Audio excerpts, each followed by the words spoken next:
The salt spray stung Clara's face as the ferry chugged towards Ischia.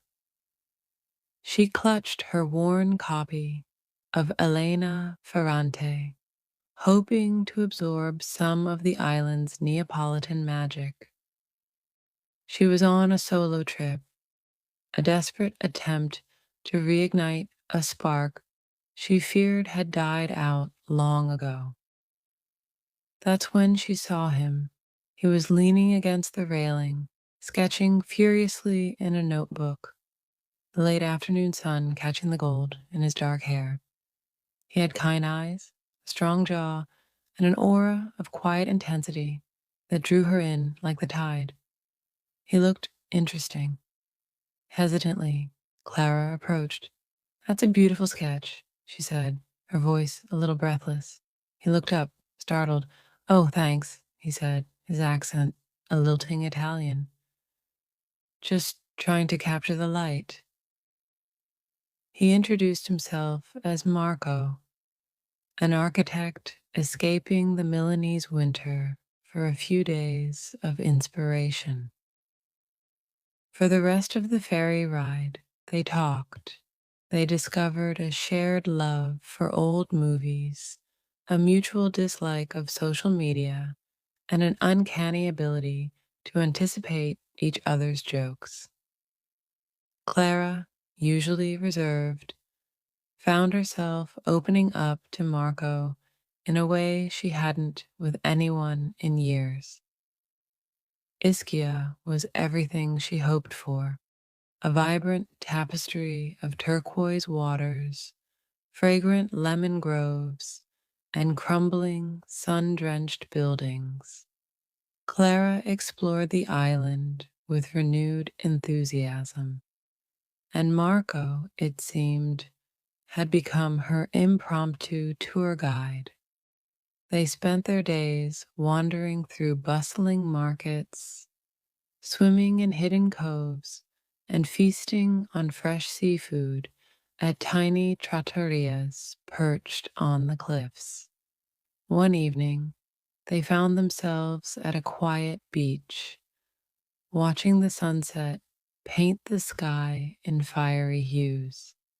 The air was thick with the scent of jasmine and the sound of the waves lapping against the shore.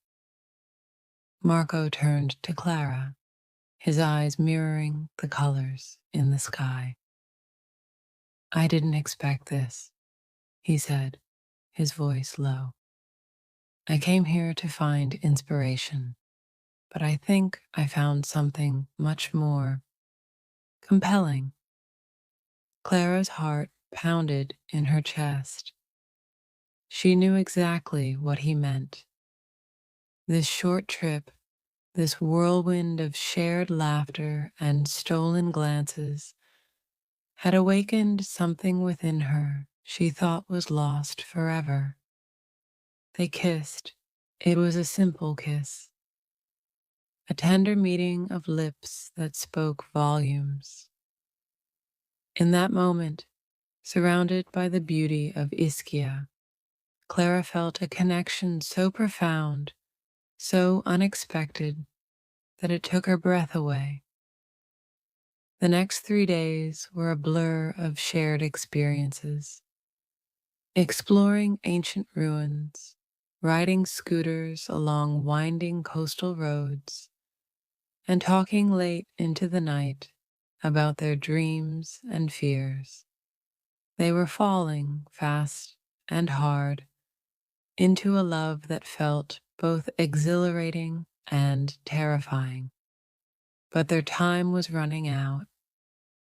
Clara's ferry back to the mainland was scheduled for the next morning.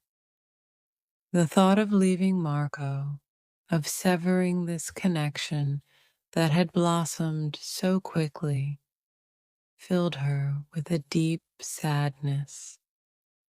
The morning was overcast, mirroring Clara's mood. As she stood on the deck of the ferry, watching Ischia recede into the distance, Marco held her hand. This doesn't have to be goodbye, he said, his voice firm.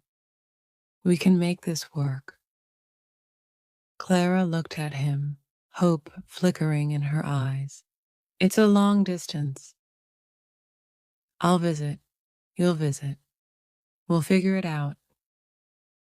Before she could respond, the ferry horn blared, signaling its departure. Marco leaned in and kissed her, a lingering kiss that promised a future they hadn't dared to imagine just a week ago. As Ischia faded into the horizon, Clara clutched a small, folded sketch Marco had given her, a portrait of her, bathed in the golden light of the Ischian sunset. It was a reminder of their brief but intense encounter, a symbol of the love they had found in the most unexpected of places. The distance was daunting, the challenges ahead significant, but as Clara held that sketch close to her heart, she knew that this short trip, this chance encounter, had changed her life forever. She was going home, not with a reignited spark, but with a brand new flame, fueled by the memories of Ischia and the promise of a love that knew no boundaries. The trip had been short, but the story, she hoped, was just beginning.